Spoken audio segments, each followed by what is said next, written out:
एउटा हरियाली शान्त जङ्गलमा एउटा सानो हात्ती बस्थ्यो, बम्बु। बम्बु निकै मिठो थियो, नानी जस्तै। न हात्ती भए पनि ऊ सधैँ आफ्नी आमाको पछाडि लुक्थ्यो। न प्रत्येक बिहान बम्बु उठ्थ्यो, पानीमा नुहाउँथ्यो र आमासँग खाना खान्थ्यो। न उसले के खाथ्यो, न साना साना नरिवलका टुक्रा, मिठा केरा र हरिया पातहरू। आमा, आज म धेरै कुरा सिक्नेछु नि। एक दिन बम्बु जङ्गलमा नयाँ आवाज सुन्यो, कुकु नौ झसङ भयो, न्यो के हो? कसले बोल्यो? नौ पछ्याउँदै गयो र देख्यो एक सानो फुर्सदिलो बाँदर र पन्छीहरू गफ गर्दै थिए।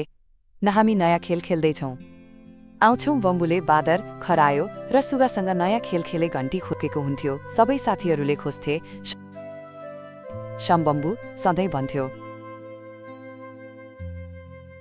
म जान्दछु, घन्टी रुखको पछाडि छ, तर कहिले सही हुँदैनथ्यो। सबै हाँस्थे। खेल्दा खेल्दै सबैलाई भोक लाग्यो। बम्बुसँग एउटा ठुलो केराको थाक थियो। सोच्यौँ सबैलाई बाँड्छु। मुस्काउँदै केराहरू बाँड्यो। सबै साथीहरूले भने, धन्यवाद बम्बु, तिमी साँच्चीकै असल साथी हो। अचानक बादल गर्जन थाल्यो, गडगड। सबै डराए, तर बम्बुले ठुलो पात बटारेर सबैलाई ओत बनाइदियो। हेर, अब हामी भिज्दैनौँ। उसको सानो कामले ठुलो खुसी ल्यायो। त्यो दिन साँच्चै विशेष थियो। न बम्बुले सिक्यो सानो भए पनि दिल ठुलो हुन सक्छ। न रात पर्दा ऊ आमाको काखमा सुत्यो।